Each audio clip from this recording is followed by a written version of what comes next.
friends, welcome back to my channel. This is your daily reminder to check the cave for any lingering bats. I'm Batman. I'm saying that because I was walking around all day and nobody told me that I had a little stowaway just poking his head out for a breath of fresh air. I'm your friend who's gonna tell you to do that. Friends. My name is Ashley Otteson. I'm an actor and a bibliophile. What? Hate that word. It sounds gross. Anyway, I love books and movies, and so I like to talk about them. Today's video is a review about the books that I've read during the first 3 months of this year, a quarterly book review.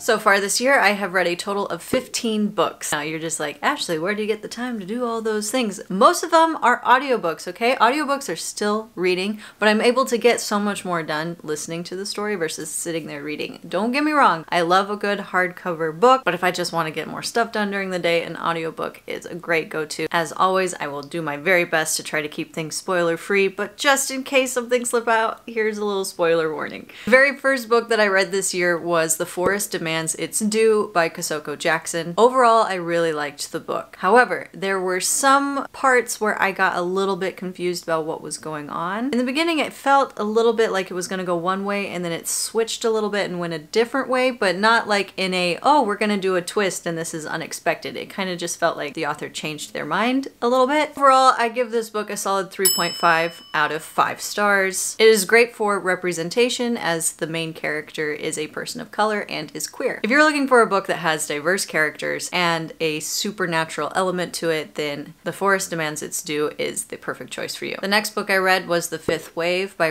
Yancey. This is the first in a series. I only read the first one. I have yet to read the other two. I will do that later on this year, but my ADHD just wants me to hop around from story to story to story. I will get back to it and finish the series because it was a very good book. I give it a solid 4 out of 5. The reason why it's not a 5 out of 5 is for me, it was a little bit too young. They say it's a young adult novel, but I kind of gear it more towards a young reader, probably early teens, because the main characters are teenagers and younger. If you really like sci-fi and alien invasions, then The Fifth Wave is definitely something for you to look at. And because I'm an actor, I always, whenever I really enjoy a book, I look it up on IMDb because more often than not, it's been turned into a movie or a limited series. And it has! There is a movie that came out in 2016. I've not seen it, so I cannot comment on whether or not it's actually worth it, because we all know the books are always better than the movies, but the movies do try. So if you have seen the Fifth Wave movie, let me know in the comments if it holds up. And I read The Inheritance Games by Lynn Barnes. This book is also the first in a series. I haven't read the other two, but the first one was pretty decent. It was okay. It wasn't my favorite read so far of what I have read this year. I give it a 2.5 out of 5 stars for me, just because I felt that the story was trying to push for mystery, but was a little bit predictable, at least for me. I see what you did there. Maybe when I read the other two in the series, because I do think that it was good enough to warrant me revisiting and going back into the Hawthorne Manor, but there are other books that I have read that I felt were better and more worth your time. The way it was set up is similar to other stories that I have read, so that's why it was a little bit, again, predictable for me. I did enjoy the author's attempts at puzzles and trying to figure out what these riddles were. Although again, some of the riddles I was just like, yeah, why doesn't the main character get this? I am not a very smart person. I have smooth brain and I understood this riddle very quickly. So that was my caveat for that 2.5 out of 5 stars. But again, looking at IMDb, other people really liked The Inheritance Games, and so it is being developed into a TV series. Next, I read the entire King and Coven series, mostly because they were really quick reads and I could get through the entire series in one go. This series was written by Madeline Eliot, and it is a retelling of the Red Riding Hood story, but with demons and witches. It is a romantasy, so just keep that in mind. There were times that the plot was forgotten just for, you know, some fan service. Services.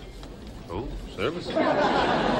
But otherwise, I thought it was a solid 2.5 stars out of 5 for me. It wasn't my favorite, it's kind of mid-range. But if you're looking for a quick read and you really like a love story where the villain gets the girl, then that's the thing for you. My favorite series that I've read so far this year is The City of Brass by S.A Chakraborty. It is so good. I'm giving it 4.5 stars out of 5. Why not 5 stars? Because there's only one book that ever had 5 stars for me, and that was The Way of Kings by Brandon Sanderson. Maybe to you my standards are low if you don't like Brando Sando, but he's the GOAT, dude. Anyway, back to the City of Brass. It is a fantasy story that takes place in the Middle East, in Egypt, and so you get a really cool spin, at least for me being in the West and most of my fantasies involving like dragons and elves. You get all of the fantasy and mythological characters of the Middle East and India. It follows the story of Jinn. I couldn't put this series down. As soon as I finished one, I had to get on to the next one. And again, I looked it up on IMDb, and it also has a series that's in development, so keep a lookout for that. Hopefully it comes to fruition, because we know with television, they put things in development all the time and then they cancel it or it just never goes forward. But who knows? It is a very, very good series. I highly recommend it. The love stories that are in it, they're not graphic. It's there to supplement the story rather than taking over the story. If you're looking for your next sci-fi fantasy series, that is one that I highly recommend, and I couldn't recommend more. The City of Brass by S.A Chakraborty. Next, I read Duet with the Siren Duke by Elise Kova. I read all of her other books, and so I went into this one with a little bit high expectations because I really enjoyed her other books. This one fell really, really flat for me. The story did not really make a whole lot of sense. Yeah, it wasn't that good. And it was disjointed. I didn't even feel like a real relationship between the main leads. So this one,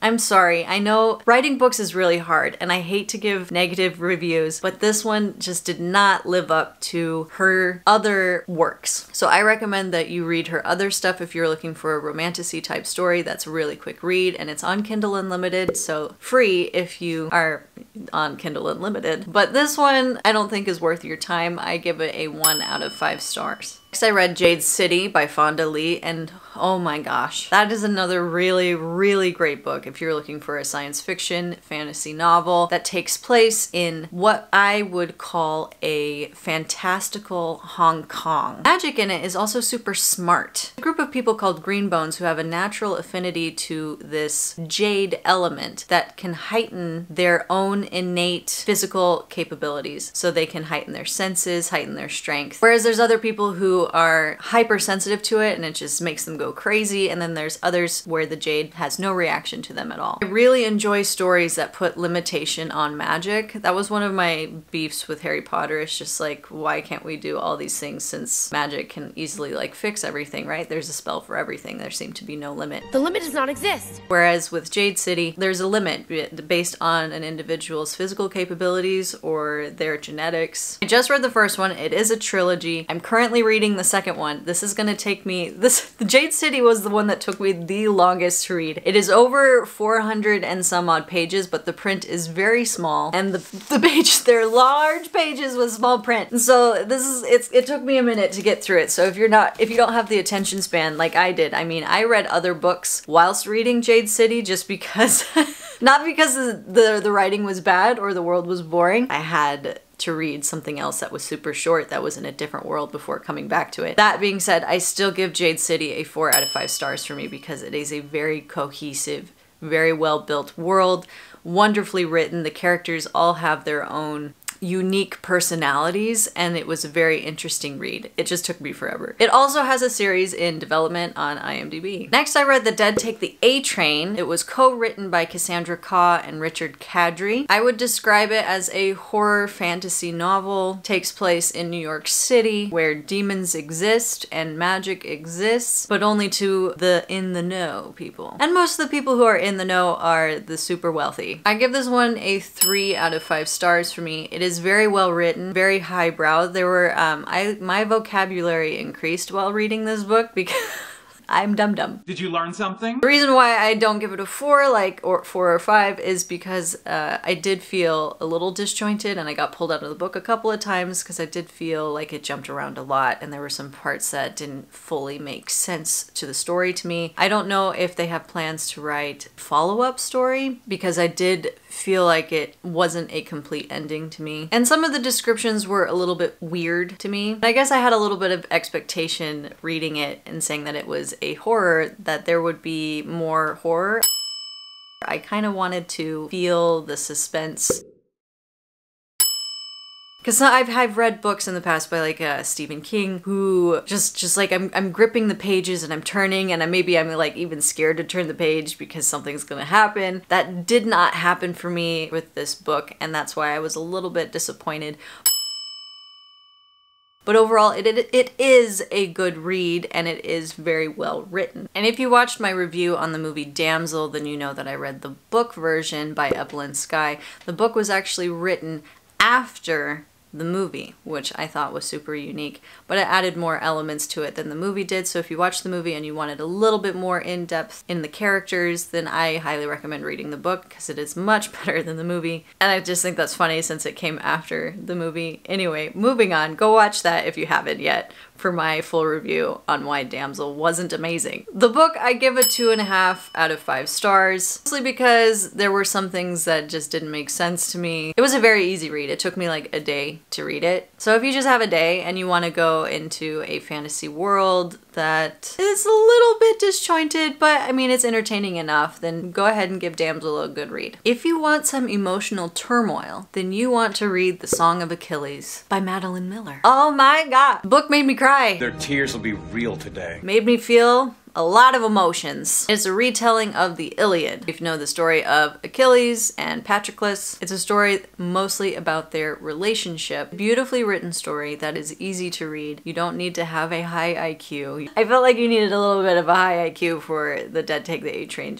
They were throwing the whole dictionary into that book. Anyway, The Song of Achilles. I give this book 4.5 out of 5 stars. It is a fantastic book, a fantastic read, very heartbreaking. Story really dives deep into Achilles and Patroclus's relationship. If you have read the Iliad, and if you're American, that I know you have read it because you are assigned to do that in middle school. It is an assigned reading. If you haven't read it, then this is a spoiler for the Iliad as well as the Song of Achilles, just to let you know. It gives a deeper explanation for why Achilles reacted the way that he did with Patroclus's death in the Iliad. That's all I'm gonna say because the relationship, you need to read it because the relationship and how it is written is beautiful. Next I read Ninth House by Leigh Bardugo. Ninth House and Hellbent. The two books that I believe are going to be a trilogy. I think there's another one coming out. And I give, in total for both of those books combined, a 3.5 out of 5 stars. Ninth House is similar to The Dead Take the A Train in that it's about demons and magic in the modern world, specifically at the University of Yale, and how it's always the uppity rich people who get into no good with the Dark Lords. The reason I'm not giving it a higher score is I honestly got pulled out a little bit. It was hard to follow at some points what exactly was going on, but in all I did find them to be very enjoyable. I mean, Stephen King endorsed it, okay? So that's just to say that it is a good read. Everybody's different. This is just my review of the book. If you're wanting dark fantasy with magical elements, demons, if you're like a supernatural fan, then this is totally a book that I highly recommend that you read. Ninth House also has a TV series in development on IMDb. That's something to look out for. Finally, the last book that I read in March was An Education in Malice by S.T. Gibson. The way that I would describe this book is a dark academia retelling of Dead Poets Society with a little twist. This book a 3 out of 5 stars, mostly because I felt at some points that the book dragged a little bit, but otherwise it was a really quick read. And the twist was a welcome. I enjoyed that. When I first got into reading this book, I didn't think that there would be something similar to this twist. And so I was pleasantly surprised. And I was like, oh, this is a different book than I thought that I was reading. Because again, I judge books by their covers. I know they say that you shouldn't,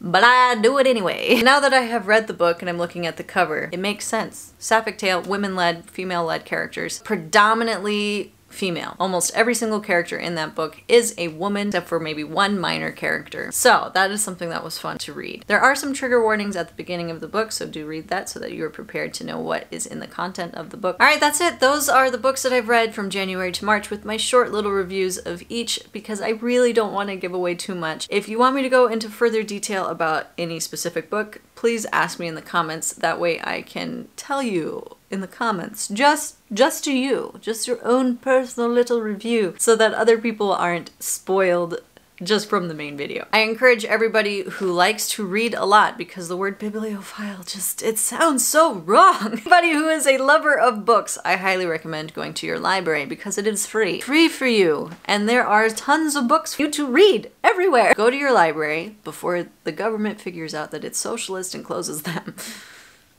Keep it secret. Thank you guys for joining me. Have an excellent day, guys. We'll catch you next time.